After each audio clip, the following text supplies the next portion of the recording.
Bea Bores babae ang anak, daddy, ng baby na una pang mag-gender reveal, tara at pag-usapan natin yan.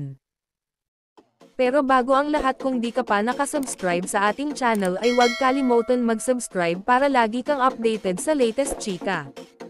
Nagsalita na ang sinasabing ama ng dinadala ni Bea Bores na si Mary Yamada matapos ang paglantad ng content creator sa publiko na siya'y preggy.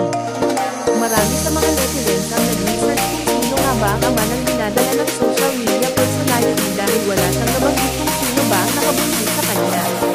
At dahil mataglawin ang mga netizens, mabilis silang natukoy ang ex-boyfriend ni Bea na nakilalang si Mary Yamada. Nang tignan namin ang kanyang TikTok account, dinumog na ng mga netizens ang kanyang mga posts matapos ang pagputok ng balita ng pagbubuntis ng social media personality.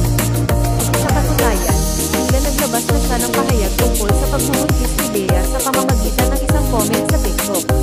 Ngunit tila deleted na ito dahil hindi na ito mahanap sa kanyang account, pero dahil mabibilis ang netizens, may nakapag-screenshot ito bago patuluyang mawala.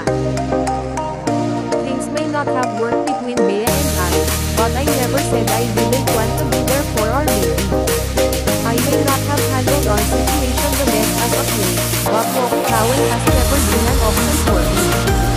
He's here, and I'm going to do whatever it takes to be the best father I can be, saad ni Mary. Tila nauna pa nga itong mag-announce kung ano ang gender ng baby nila ni Bea kahit na may nakaplanong vlog ang social media personality dahil sa sinabi nito, "Daughter.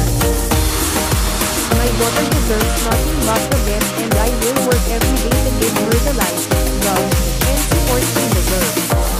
I will do better. For as long as I am accepted into our child's life. Ready or not, I will answer the call with my full heart." Dagdag pa nito sa pagharap sa responsibilidad bilang ama ng anak nila ni Bea. Samantala, hindi naman siya ng privacy at hayaan silang ayusin ang kanilang sitwasyon.